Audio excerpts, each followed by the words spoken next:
Ja haastattelussa sitten Nupsin Remu Jokirinne. Remu, ainakin oma maaliputki on nyt hyvä. Monessa pelissä tuli jo peräkkäin maalia. Miltä se pelaaminen nyt maistuu? Kyllähän se maistuu ihan hyvältä. En mä niitä omia maaleja niin laskee, että kyllä joukkojen menestys on kaikkein tärkeää. Tänään pelattiin 1-1 Hikkenin kanssa ja ei riittänyt voittoa, vaikka oli kaverilla 2 punaista ja 9 vastaan 11, niin ei vaan saatu kuulaa sisään. Että semmoista tää välillä on. Osaatko sanoa, mitä olisi pitänyt tehdä toisin, jos saisi tehdä nyt toisin? No en mä oikein tiedä, mä oon vielä atmosfäärissä. Ehkä meidän olisi pitänyt vähän pelaa enemmän palloa maassa, lähdettiin siihen huiskiin sitä. Vähän tuli hätähousua, kakat housua kundeilla ja en tiedä. Ei tästä ole kuin yksi suunta ylöspäin. Okei. Mitäs muuten kauden alku kuitenkin ollut? Kärjessä ollaan kolmosdivarissa. No ollaan kärjessä joo, mutta koitetaan pitää se siellä kärjessä. Ei tää ole helppo sarja, että kaikki tietää se, että pitää pelaa. Just nähtiin, että vaikka oltiin 2 miehen ylivoimalla, niin ei tullut voittoa tänään. Et vielä pitää tehdä paljon töitä. Kyllä. Mikäs muuta henki joukkueessa on? No ihan hyvä henki on joukkueessa, ei siinä. Välillä tulee V:tä ja P:tä, mutta ei se kuulu jalkapalloon. Hyvä henki on jengissä, että hieno pelaa siinä. Okei, mites tästä nyt eteenpäin mennään? No toivottavasti, niin kuin mä sanoin, että suunta vaan ylöspäin. Pallot maaliin ja voitellaan. Milloin seuraava peli? En nyt muista. Okei. Mutta ei mitään, onnea ja menestystä jatkoon. Kiitos. No niin, haastattelussa meillä tässä Hangon kapteeni Tom Enberg. Kova taistelu teiltä, mitkä mietteet pelin jälkeen? No vähän sekava fiilis. Ollaan onnellisia yhteen pisteeseen.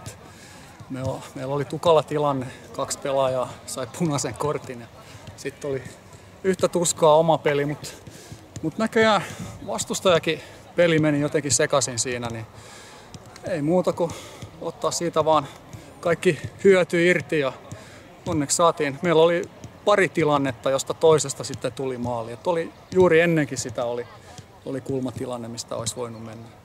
Mutta Nups on hyvä jengi tänä vuonna ja me ollaan iloisia siitä 1 pisteestä. Kyllä. Mitäs oliko punaiset kortit oikeutettuja vai mitä mieltä olit? No, tuomari aina tuomitsee ja sit on aina sitä jossittelua, mutta me mennään sillä, että tuomari päättää. En ota kantaa, oliko oikein vai väärin. Kyllä. Mitäs teillä muuten tämä kausi? Teillä on hyvä joukkue kasassa ja tavoitteet korkealla vai? No siis, joo, kun kaikki on mukana, niin silloin meillä on hyvä joukkue, mutta ei meidän joukkue kestä niin kuin 2 punaista korttia. Ja vielä kun on joku loukkaantunut, niin sitten taso kyllä niin kuin heikkenee. Mutta avainpelaajat on aika rutinoituneita ja kestää hyvin niin kuin tämän 3. divisioonan tason. Kyllä. Mites itse? Sulla on varmaan pelivuosia enemmän kuin näillä vastustajan pojilla ikää.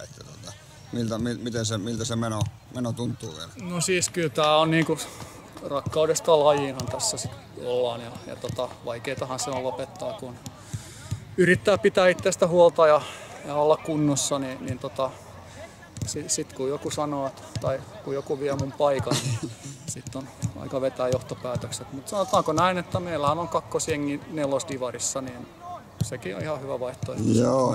Kyllä, mutta ei varmaan vielä semmoista ole näköpiirissä. Mutta ei mitään, onnea ja menestystä jatkoon. Kiitos. Kiitos.